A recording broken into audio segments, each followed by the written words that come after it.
ఆ BJP party నుండి అంతకుముందు సుష్మా స్వరాజ్ ఉండే ఇక్కడికి వచ్చి ఆ మేడం మాట్లాడిపోయింది. ఏమని మాట్లాడిపోయింది? పాలమూరు కూలీలు ప్రపంచమంతా పనిచేస్తారు, ఇండియా మొత్తంలో ఏ ప్రాజెక్టు కట్టినా ఎక్కడ కట్టినా మీ పాలమూరు కూలీల చెమటనే ఉంది అని తీయటి మాటలు పుల్లటి మాటలు.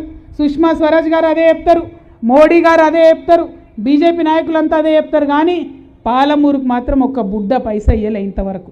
నేను డిమాండ్ చేస్తూ ఉన్నా, ప్రధానమంత్రి గారు వస్తూ ఉన్నారు, తెలంగాణలో ఖచ్చితంగా పాలమూరు రంగారెడ్డి ప్రాజెక్ట్కి మీరు జాతీయ హోదా ప్రకటించాల్సిందే, ప్రకటించాలని మేము డిమాండ్ చేస్తూ ఉన్నాం. ఇక్కడ అర్ణమ్మ ఉన్నది, డీకే అర్ణమ్మ మోడీ గారు వచ్చినప్పుడు మంగళహారతులు పట్టుడు కాదు, మోడీ గారికి మంగళహారతి ఇచ్చి పాలమూరు రంగారెడ్డికి నేషనల్ ప్రాజెక్ట్ స్టేటస్ ఇవ్వమని అడగాల్సిందే. మీరు అడగకపోతే వచ్చే ఎన్నికలలో అర్ణమ్మని కూడా చూడం, పాలమూరు పొరుమైల దాకా భారతీయ జనతా పార్టీ తరిమి కొట్టే పని చేస్తామని చెప్పి టీఆర్ఎస్ తరఫున మేము మీకు హెచ్చరిక చేస్తూ ఉన్నాం.